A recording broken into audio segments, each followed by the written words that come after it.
Hi, this is Corey Johnston, and today's lesson is going to take place in the 16th chapter in the book of Job. This is Job's fifth speech. This is the fifth time we hear from him, and this is his second response to Eliphaz. Eliphaz is the senior member in the Comforters, which are addressed in the chapter 2, verse 11. He is from Teman. These men are of Edomite stock. The others are Bildad the Shuhite and Zophar the Naamanite. And we hear from Job in the third chapter. He gets the dialogue going after their 7-day period of mourning and just struggling to make sense of it all. Then he bursts out loud and really lets loose. And then Eliphaz drops in for the fourth and fifth chapter. Job responds in the sixth and seventh. Bildad speaks in the eighth. Job in the ninth and the 10th. Then Zophar in the 11th. And Job in the 12th. 13 and 14, and then in 15 we hear from Eliphaz. So it has completed its first circle. This is the second cycle of the debate. We still hear from these men in their the order in which they're presented, and we're gonna divide the 15th chapter into the second half, since that's the way we divide it in lessons.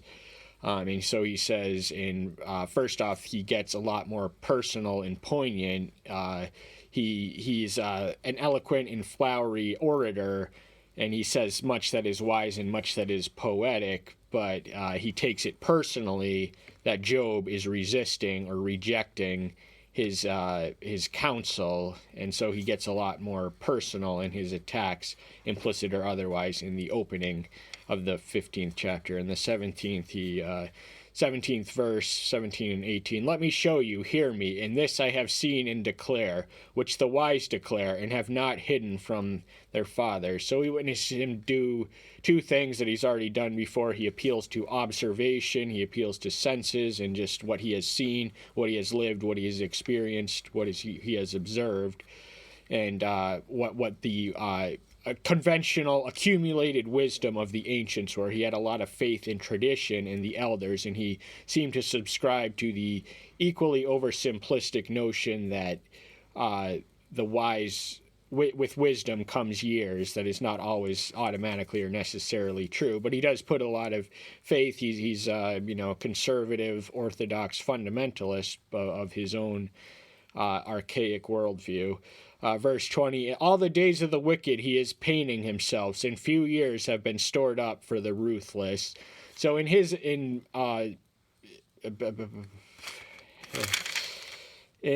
Eliphaz's economy, sorry, I should have known that, but if you are wicked, you will not live long. If you are righteous, you will live long. So he subscribes to an almost commercial conception of religion, a sort of a pay to play.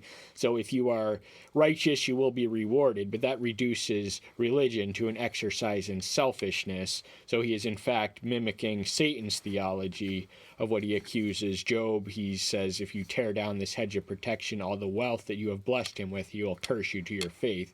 If I take his health, his wealth, and his family.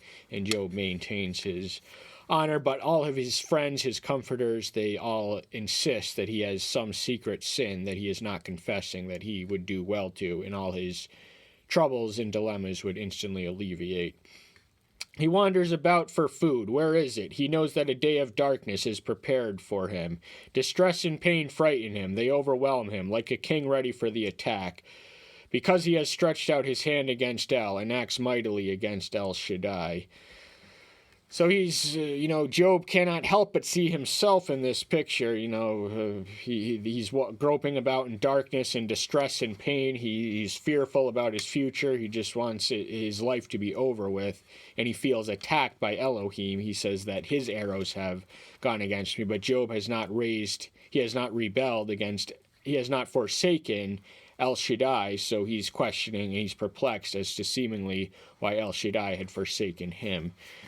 Verse 28 and 29, "But he dwells in ruined cities, in houses in which no one lives, which have been ready to become heaps. He shall not be rich, and his wealth shall not rise, and his possessions shall not overspread the earth."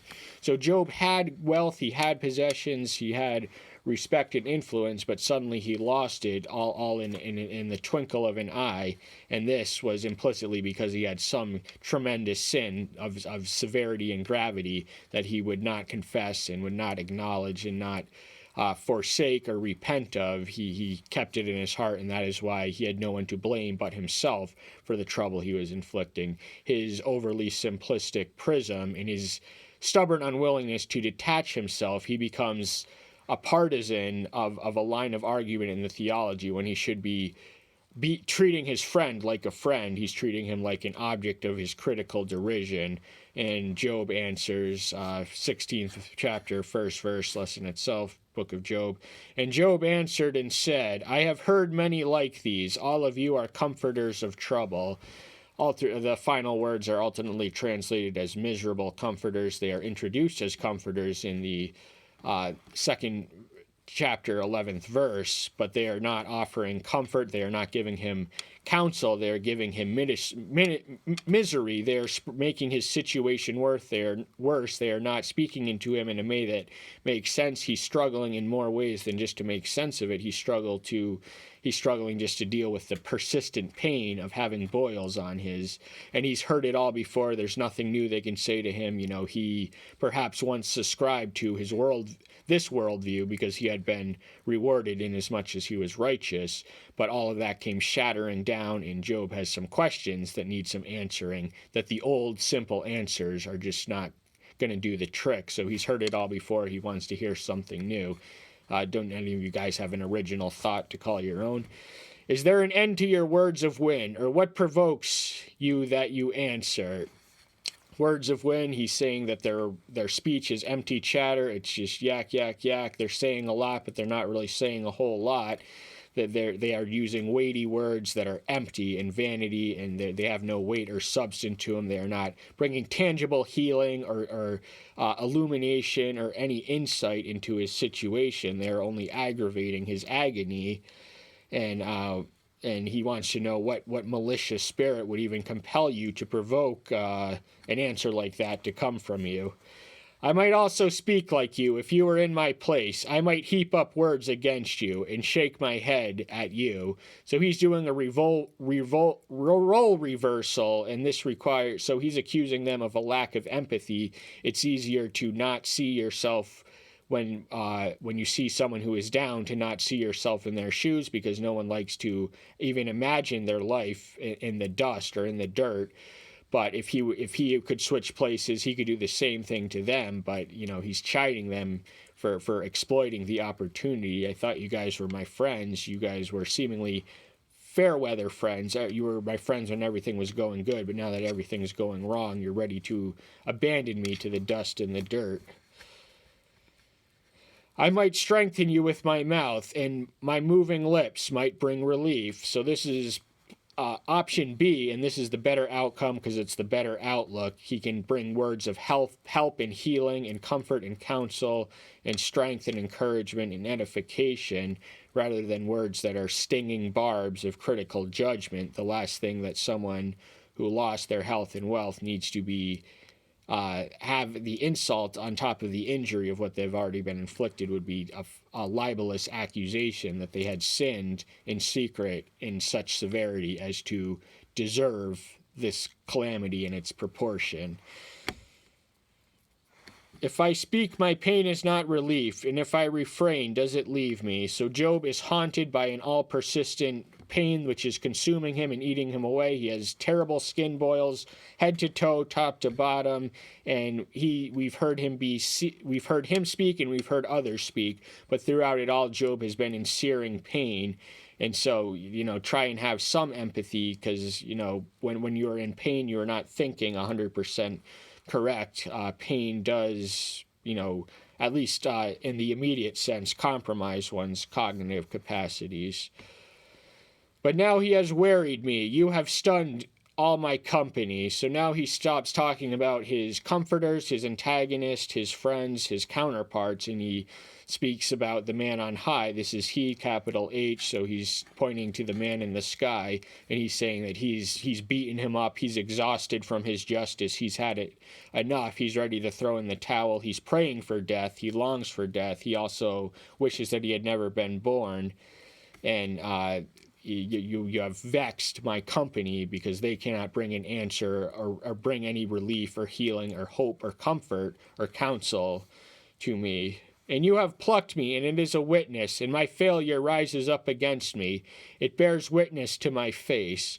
So he's imagining incorrectly that he had this calamity was a result of some failure. He doesn't say the word sin because he's convinced, and he is correct in maintaining the integrity of his innocence. He did not suffer because he sinned, although he did sin in his suffering. But he's taking it personal. You have plucked me and uprooted me, and that is a witness to who you are and what you do. And he wants to know whatever his failure is. He does, not every sin is a mistake, but not every mistake is a sin. So failure can translate just as a mistake. What error have I committed inadvertently that isn't strictly speaking a sin that has so offended you to bring these curses straight to my face? I can feel them, I can touch them, I can taste them. He has torn in his wrath, and he hates me, and he gnashes at me with his teeth. My adversary sharpens his eyes upon me. So he describes himself as an enemy of Yahweh, and what he cannot understand, what perplexes him so, is because he has not behaved. He has not declared war or declared himself an enemy or rebelled or resisted him in any way, yet he is subjected to the receiving end of his wrathful retribution, and he feels hated by him because the only plausible conjecture for the searing agony and pain that he is currently experiencing is that it is supernaturally sent, and the only motive which could compel a supernatural being to send this to him would be hatred. And that is correct in the sense that Satan did send it. So he took the arrows he thought the arrows were from Yahweh, but none of them were privy to the dialogue, the heavenly dialogue in the first 2 chapters. They open wide their mouths at me, in scorn they have smitten my cheeks. They mass themselves together against me. Now he's talking about his antagonist, his counterparts, his comforters, his friends, his companions, so-called. He is addressing the man upstairs still, but now he's talking about the ones who he's surrounded with. He's speaking to them at this point in his speech. He does that often. He addresses his friends in the first 6 verses, and then it transitions to divinity. We find that often near the same 7th or 6th verses in a lot of the chapters. But they're reducing him to a proverb, a figure of fun. They're ridiculing him and just belittling him, and he does not feel appreciated. He does not feel loved. He does not feel respected by his friends, and he can taste and feel and just in every way sense their scorn. He's taking it personal. They're right in front of him, and he feels that they are ganging up on him. They are bullying him, and it's 3 against 1, and he's already got all these other problems. Now he has 3 human problems, adding misery to his woe. El has handed me over to the perverse and cast me to the hands of the wicked. So this is a direct insult to them. He is calling them perverse and wicked because he is in their company, and they are his delegated counselors and comforters in such a situation such as he found himself. So he considers this just a spiteful move to add insult to injury of having taken his health, his wealth, and his family from him. Now he gives him these 3 friends who he thought were his friends, and they're just adding insult to injury, pouring salt in the wound, making things worse, aggravating his woe with their unkind, unfriendly, and unempathetic counsel and advice and wisdom and poetry. But they are perverse and wicked in his assessment and estimation. I was at ease, but he broke me, and he took me by my neck and shattered me, and he stood me up for his target.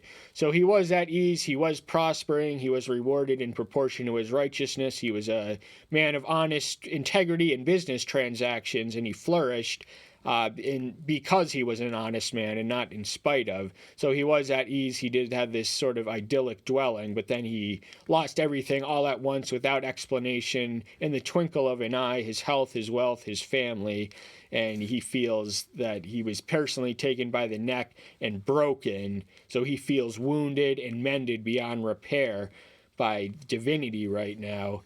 and he feels a personal target. He has made himself, and for whatever reason, even though he did not declare himself an enemy of his or behave like an enemy of his, he is being treated like an enemy antagonist, and he describes Yahweh as a warrior whose arrows are aimed straight at him. His archers surround me. He splits my kidneys in two and does not spare. He pours out my bile on the ground. So he is a no mercy conqueror. He is a sadistic. He is the type of enemy who defeats you on the battlefield and takes sadistic delight in your tortured demise. So he has archers at his behest. The arrows come from him.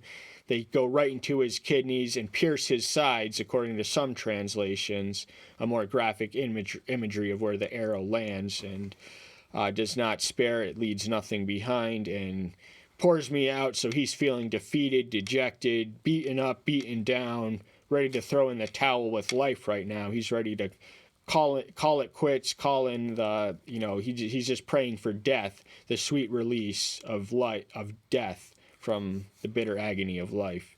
He made a breach in me, breach upon breach. He runs upon me like a mighty man. So he once more feels that he is his enemy, and he is not trying to resist, even if he wanted to resist, because he is not a rebel by nature. So he's just questioning why this omnipotent bully is ganging up on him. What has he done? Why has he blessed me thus far and then taken it all away all at once? What have I done to deserve this? And the breach is seemingly unmendable, but he does point to and allude to and express hope in a heavenly mediator. So this he does offer allusions to the Messiah to come as this. As the more we hear Job's speech, this especially takes off in the 19th chapter, but we get a preview of that today. I sewed sackcloth over my skin and laid my horn in the dust.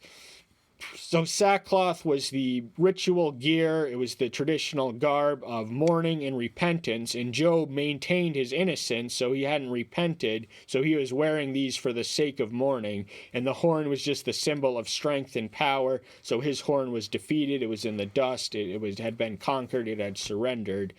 And but he had not surrendered on compromising or forsaking the integrity of his innocence. He insisted that he had done no sin in proportion to the calamity which was visited upon him. My face is reddened from weeping, and on my eyelids is the shadow of death.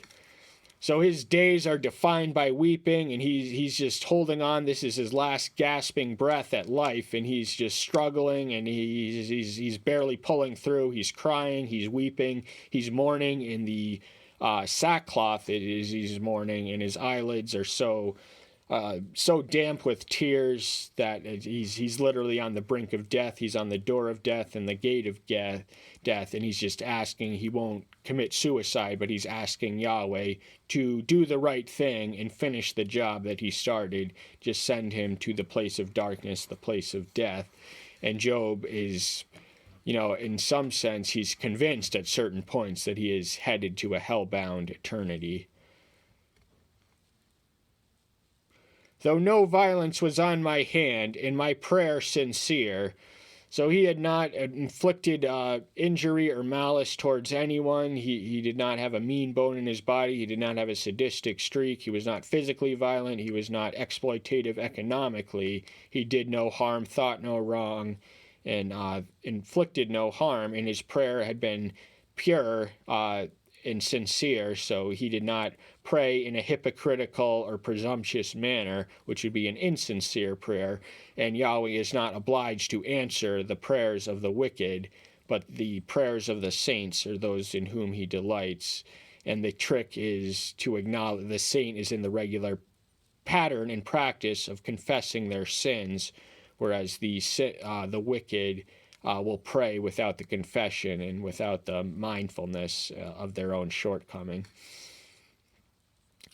O earth, do not cover my blood, and let my cry have no resting place. So he's feeling like Abel, the first martyr who was slew in the open field by his jealous brother Cain on account of his own inferior sacrifice being rejected. by Yahweh to whom it was offered. And his blood screamed from the heavens, and Yahweh told Abel, your brother's blood screams to me in the heavens. And the same thing is said of Nineveh in the book of Jonah, that their iniquities scream to the heavens. So Job doesn't want the earth to cover the blood, which he hopes will witness to him that he is a martyr for righteousness. He died for righteousness' sake. And but he was death. He's the final verse. We're going to get to it soon. He says that death is not going to be immediate, but he does have his sense that it's not going to last that much longer. See, even now my witness is in the heavens, and my defender is on high. So he takes comfort, solace, and sanctuary and security in the thought that his mediator is in heaven. There is a justice, there is a better world and a better justice that will be realized in heaven, and it is working for him on his behalf right now. He has a mediator, and this is a messianic allusion because he is the witness in the heaven, and he's our advocate, 1 John 2:1, who intercedes on our behalf, our sympathetic high priest. So we know things that Job only had the hope of. So how much more are we to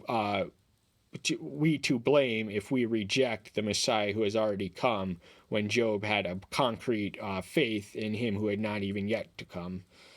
My friends are they that scorn me. My eyes pour out tears to Eloah. So this is a role reversal from a normal standpoint. Friends don't scorn friends, but his friends, the people he thought he were his friends, were scorning him. They were judging him. They were criticizing. They were wounding him. They were aggravating his agony. And he can't stop crying, and his tears should be accepted as a sacrificial devotion to Eloah, the one that's the singular tense of Elohim, the one to whom he prays.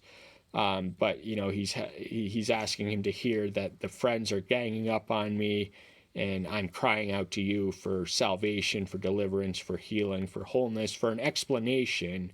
And Job does get his day in court, but it doesn't unfold quite like he anticipates or asks for.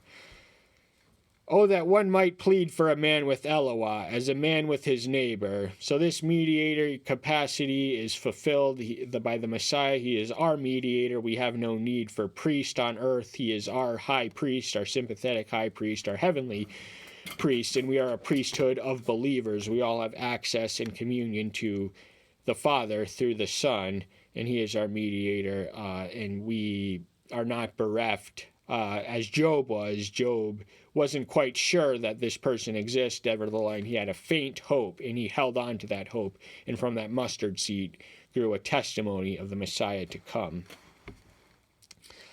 Oh, that one might plead for when a few years are past, then I shall go the way of no return. So Job, he wants to throw in the towel. He wants to just go over the door, he's at death's door. He wants to go over. He's so in such pain and agony and inexplicable and perplexity. Nothing is making sense. He's in excruciating pain. He has no roof to lay over his head. He has no wealth to call his own. He has no livestock. He has no possessions. And just 8 days ago, his life was flourishing, when in the twinkle of an eye it all vanished. But he does have hope that he's going to live, that maybe he might live beyond this point, and he ends up receiving twofold of what he had before. But that's getting a little far ahead of ourselves. That's all the time we have for today. Thank you so much. I'm so glad you're here. Stay tuned until next time. I'll see you then. Take care until then. Bye-bye.